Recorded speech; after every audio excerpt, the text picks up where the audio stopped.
Already వచ్చిన రిక్వెస్ట్లు కొత్తగా పెళ్ళైన వాళ్ళు, ఎడిషన్ ఇన్ ద ఫ్యామిలీస్, ఇవన్నీ కూడా ఖచ్చితంగా ప్రజలు కోరుతున్నారు, ఆ సర్వీసెస్ డిమాండ్ చేస్తున్నారు. ఆల్రెడీ మా దగ్గర రిక్వెస్ట్లు ఉన్నాయి పెండింగ్.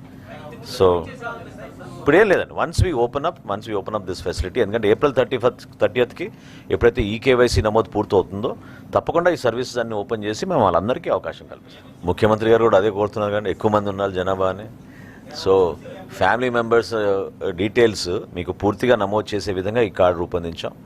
అదేవిధంగా చేంజ్ ఆఫ్ అడ్రస్ కానివ్వండి, డిలీషన్స్ కానివ్వండి, స్ప్లిట్టింగ్ కానివ్వండి, ఎడిషన్ కానివ్వండి, ఆ సర్వీసెస్ అన్నీ ప్రొవైడ్ చేస్తాం. యాప్ కాస్ట్ పైన మా క్యాబినెట్లో గౌరవ ముఖ్యమంత్రి గారి అధ్యక్షతన దాని గురించి ఆల్రెడీ 2 సార్లు చర్చించామండి. త్వరలో దానిపైన నిర్ణయం తీసుకుంటాం. ఎందుకంటే గతంలో ఉన్న అవుట్సోర్సింగ్ ఎంప్లాయీస్ అందరినీ కూడా యాప్ కాస్ట్ ద్వారా తీసుకొచ్చారు. No, I'm sorry, I'm the secretariat, no political.